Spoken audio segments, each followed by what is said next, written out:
Welcome to News from Heaven, episode 100. We've done this 100 times, and when you do something 100 times, you generally hit this point where you say, what's the point of this? What is this all for? What are we doing? And I'm not just going to apply that question to News from Heaven. I'm going to apply it to the whole Swedenborg experience. What was the point of all of it? Well, Swedenborg was saying it's not just a bunch of insights that we can get. This is leading towards a new spiritual era. We are talking about life for human beings is going to change dramatically and permanently for the better. This was what Swedenborg was basically, this was his headline, that this is coming. And he never says new spiritual era. He calls it the new church. But because of what he means by church, new spiritual era is probably the best way to say that. So what we're going to do for this special 100th episode is answer the question of when is that going to happen? How soon is that going to happen? We're going to ask Swedenborg and ask him even outside the books, because here we're diving into his collection of letters that he sent to other people. Because when he was writing this stuff, people were reading it and they were having questions. But back then, you could just, Swedenborg, what's up with this? Send it to him and you get a direct response on that. So that's what we're serving up for you, for you being a good sport with the other 99 episodes. So this is from his collection of letters. This is sometimes called letter number 6.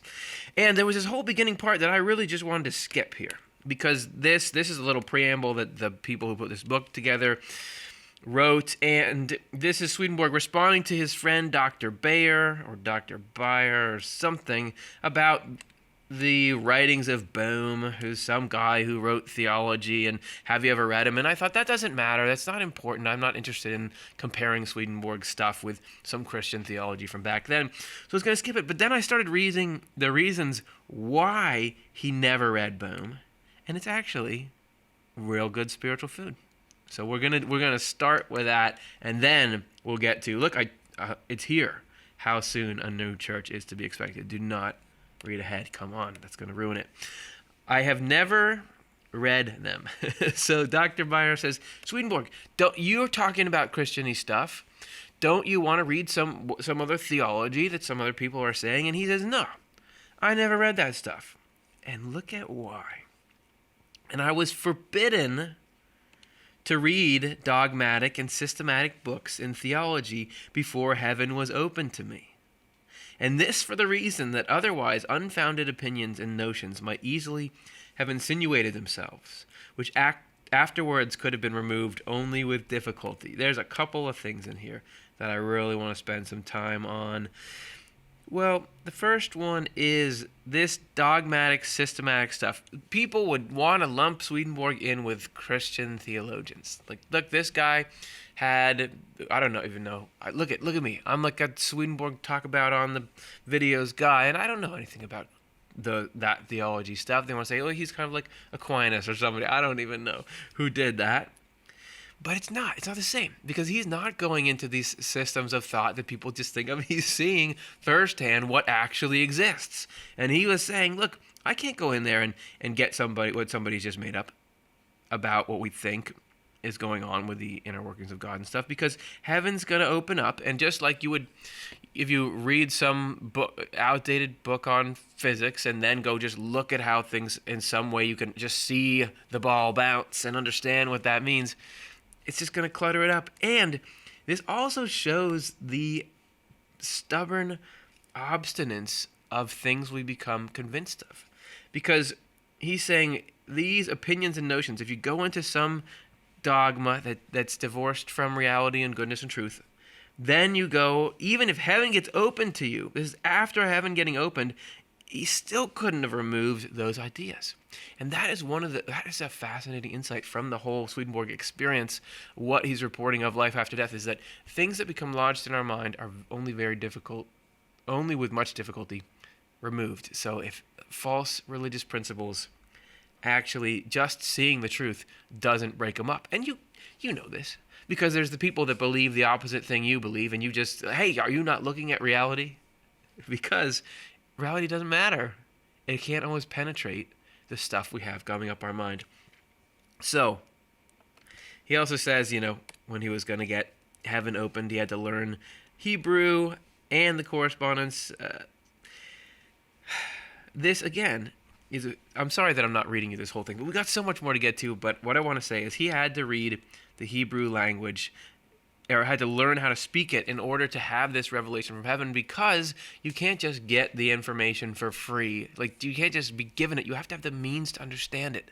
This is why it was Swedenborg who was accessing these insights, and not just any of us off the street. It's because Swedenborg had this knowledge of all these different fields. You have to have that container. That's why you can't just now say, tell me everything. Just, okay, God, give me all the wisdom and the goodness in the world. Just do it. We have to prepare the receiving vessels. If we don't have that, if we can't tune into those frequencies, it's impossible to give us that stuff. Okay, that's just a preamble. Forget everything I said. Here is the answer to that. Well, I'm not going to say we may not get an answer that's as date specific as y'all were hoping for, but we sure are going to ask Swedenborg directly. When is this going to happen? Because this new church is supposed to be this permanent state of a much better relationship between humanity and God and heaven than has ever existed. So how is this going to come, and how is it going to be built? Answer: the Lord is now establishing a new heaven from those who believe in him and acknowledge him to be the true God of heaven and earth, and who also look to him in their lives. What does that mean? So you say that, Jesus is God. What does that mean? You look to him in your life, you think about him a lot. What is that? Which means the shunning of evil and the doing of good. Okay. So we've got, what do you need to do to make up the new heaven? This is people who have already crossed over, who have already died. Well, you got to believe in God, and that you can unpack that forever. What does that mean? But what that does is you look to God, which means don't be mean and be nice. That's what it takes to get into this new heaven. And now look at this. This is my favorite thing. For it is from this heaven that the new Jerusalem is to descend. This is where you have to understand what heaven is in relationship to us. If you're thinking of the new church, if I say a new spiritual era for humanity, okay, great. What do we picture there? We maybe picture there's some kind of new way we think of each other. There are new ways we interact with each other. It's basically a revolution in the hearts and minds, right? We think of there's more compassion, there's more understanding, there's more empathy. People's priorities shift from superficial destructive things to harmonious things that benefit all. We're just more responsible in the way we act. All of that comes from being freed from internal constructs, selfishness, tribal, me, us versus you, laziness, everything. I'm just trying to think of everything that keeps me out of this heavenly mindset. It's a change in all of that. Okay, couldn't you see the human race waking up? Don't we think about that? Don't we talk about it? How does that happen? What is it that makes us conscious? What can upgrade our consciousness? Consciousness comes through heaven. Good consciousness comes through heaven. Bad consciousness comes through hell in Swedenborg's worldview. So if we're here in the world and we've got all of the human race, all the negative and positive stuff that's going on, at some point was in somebody's hardened mind, and they acted either negatively or positively from it, to have people wake up on a large scale. And waking up is a cool way to say it, because there's definitely in me, I can just be asleep in terms of thinking about my impact on other people, in terms of prioritizing the right things, in terms of getting why something's important. So if we're trying to have all these people wake up, the only way that can happen, you have to have that wokeness coming from somewhere. And that somewhere is, sure, it's God, but like we were talking about before, with the Swedenborg having to learn his Hebrew before he could understand the correspondences in the Bible, because he had to understand that container of language, there has to be a means by which God's stuff, which is way too full of juice for us. We would fry if we touched it directly. How do you step that down into a form that can turn into realizations and impulses that we can act on and interface with? That has to happen through the new heaven. God has to get those kinds of people. And what is the new heaven composed of? People with thoughts and feelings, because they can take stuff that's a little higher up the chain, get into their hearts and minds, and then they're able to output that in a way that it can trickle down into our consciousness. So you had to build a human being's mind, to build this member of the new church, you have to have a change in the input that we're getting, and that is the new heaven. So it might seem weird to say, when are things going to change for humanity? And Swedenborg goes and talks about, well, God is putting together this new heaven. There's going to be, these people are going to be together in heaven. Why do we care? Is that so that after you die, you get to go there and it's fun? That is where you're getting your thought deliveries from. The only realization and change has to come through that system. And so that system has to be set up. So the first step, God says, I want to have, look, now is the time when we can pull this off, when we can get it so that people have the ability to comprehend things now. Just like Swedenborg had to learn his languages to be able to understand the messages and the correspondences in the Bible, I think look at what the human race can understand now that it couldn't before. Look at how much our understanding of the world has broadened and changed, and how through that we're able to do a lot of stuff like create technology. We are now primed in some way, and it's emotional changes too. I don't know. You can't really see the progression of that, but it does seem like we're able to think more human race centric now. We're able to say, look, people are people. It's not so much my people are the people and your people aren't the people. We're ready. God is saying, look, we can do this now. We can beat this thing. We can beat the hell in all of us. So let's do it. And we have, maybe through all this work we've had to do to create stuff like this stuff that's around me, maybe we're ready. We're ready now to get that upgrade. So God is saying, look, we can do it. Okay, the first step, build this heaven. And then what's the next step? Or how is this built? Daily, so this is Swedenborg describing him seeing the process of the construction of this giant thought machine. Daily I see spirits and angels descending and ascending in numbers from 10 to 20,000 and being arranged in order. So that's how many per day can we get on this assembly line? And being arranged in order. That's just as important. That you just think of heaven, you might for some reason think of heaven like a poorly drawn box with a couple of stick people in it. Why do you think of heaven like that? There's got to be people there, and you just think heaven is a place like it's a giant property that somebody bought, and you got to find a way to build houses on it. Heaven is think of it like the brain. Think of how do you get the brain better? You got to have all these teeny little nerves. They're not nerves, are they? They're brain cells, and they've all got to be bound together in certain ways and firing together and creating these pathways and completely structured to a T in order to get to function. So that same level of structure has got to happen there. It's not just having the right people, it's having the right people in the right places. This is just like if we were to say, we need to get 5G internet to the entire world, let's do it. You have to build something. You have to have the right parts and have them in the right place to have it happen. So God is bringing in the pieces and arranging them. Back in, when is this happening? This is happening in February of 1767. So it's been cooking for a couple hundred years. Insofar as this heaven is formed, the new church will commence and grow.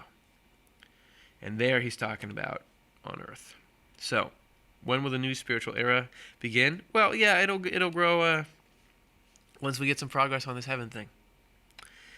Now, this is an interesting comment that shows that's dynamic with church as a spiritual sort of internal concept versus church as an external organizational concept. Organizational from here on out is a word, if it wasn't already. Take note. The universities of Christianity are now receiving instruction, and from them new priests will come. For the new heaven holds no sway with the old priests who regard themselves as learned in the justification by faith alone. This thing here, the faith alone thing, which was in how Swedenborg paints it anyway, was it doesn't matter how you live, it matters what you believe. It matters what group you belong to, but that goes right against the looking to God in your life by shunning evil and doing good, that's actually the main component. It's not actually the organization. So this is a problem, and actually people who, like Swedenborg, weren't allowed to read those books, people who are obsessed with this and think this is the core of what it is to connect with God, checking some boxes, belonging to a religious institution, that's it. When you look at life and all the nuance and beauty of being a human being and the tenderness of the emotions we show towards each other and our little hopes and fears and the gorgeousness of the natural world, that's what matters. That's what it is. Who cares about morality plays second fiddle to acknowledging some kind of concept? It's a problem. That's a problematic idea. That's a bizarre idea. That there's all the world and all its complexity, and the key piece in everything is making some kind of profession of faith. But instead, if you see it as, look at this, you have this whole theater of life, and you have all these people that you're interacting with, and you grow through your life to understand the dynamic of you being one person among many people. You understand what it is to help and to hurt. You understand the fragility of people and get to see side by side what is good and right and not good and right, but you feel this pull towards what is negative because it seems it can get you ahead, but you also see the value in the positive, and to sort that out in yourself and look to be useful and set yourself up to benefit all the human beings. That to me feels more like, oh, that makes sense. If that's the main goal, you would more expect a world like we have. So the faith alone idea wasn't doing it for Swedenborg. But then look at this. So you can't, the new heaven holds no sway. So it cannot, there's religious leaders here, and the new heaven is up here trying to influence people on earth. It cannot influence religious leaders like this. Where this gets a little, and he was, okay, before I get into where this gets a little complicated, bookmark that, the universities of Christianity are now receiving instruction. I guess he could be saying that he's sending them his books, because he is, but I think he's talking about heaven is tapping in and trying to change the way people think in there. But now the thing I had you bookmark is the issue with this is, here we are, a couple hundred years later, and I was just gushing about how we're poised to understand life in a new way, and I could see the new church coming in because of the new mindset of humanity and how we've expanded. How much of that has been driven by priests and religious leaders? You'd find a lot of people that said religion has been digging its heels in at every turn to sort of reinforce the old hierarchy. There's been a lot of great stuff coming up, but you wouldn't know. I don't think you'd find that many people that feel like religious institutions have been leading the way into a new future for humanity. Maybe they're better now than they were. So I wonder if in Swedenborg's day, religious leaders were the thought leaders in society. So to influence society, you'd have to get through them. I wonder if now that maybe there was influence in those days, but now thought leadership is almost entirely migrated outside of the pulpit. I wonder if now it's those people who are being influenced in this new way. I don't know, but that's all. That's the whole answer that Swedenborg gives of how soon a new spiritual era is to be expected. As soon as this new heaven gets rolling and is able to make an impact on the right people. And it could be, there have been people who argued that a lot of the stuff we've seen, human rights in all of its forms, this could be influence of the new heaven. That's something for another episode. Are you feeling ripped off? That I didn't tell you that it's going to be 2012, December 12th? Sorry, but I can give you this consolation prize, which is we're going to learn the true meaning of Christmas, or some of the elements of Christmas. This was actually why we chose this, because this is going to air not that long after Christmas. And this is one of the few places in all of his stuff where Swedenborg breaks down the correspondences of the stuff in Christmas, which is, again, Christmas is a picture. You might think of it as just some kind of holiday, and I don't really like putting up lights, but it is a picture of this new church being born inside you. And before we get there, Swedenborg says, look, I told you that I would talk about the infinite omnipotence and omnipresence here. Go check out these books where I talk about that, Dr. Beyer. But here we get to some Christmas. And the cool thing about this little section, you see these little red underlines? You know who that is? That's Dr. Jonathan Rose. Because it is his copy of this book that we scanned for this. So you're going to see, from a translator's perspective, what was interesting about this for his work. Here we go. I have read through your new attempts concerning the Gospels with pleasure. As far as I can tell, this is Dr. Beyer, sorry for butchering your name 200 years later, attempting to write down the correspondences to what's in the Christmas story. And Swedenborg, you'd think, when you get into what Swedenborg says about the correspondences, it can be very specific, and sometimes it's very counterintuitive, and you'd think, if you just tried your hand at it, you'd fail. Or, on the other hand, if this guy, Dr. Beyer, who wasn't hooked into heaven in the same way Swedenborg was, tried his hand at it and he got it, it doesn't mean that anyone can just do it. It's not real. You're just making it up. I would say it's actually the sword in the Garden of Eden, which Swedenborg says you guys know the story?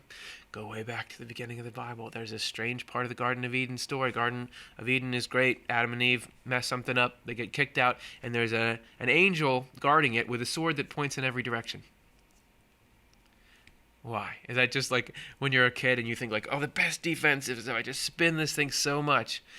That is a picture of how there are infinite meanings within each correspondence that actually pointed in any direction. As long as it's for good, there can be so many meanings in something. So it could be that Beyer himself was able to pick up on one of those.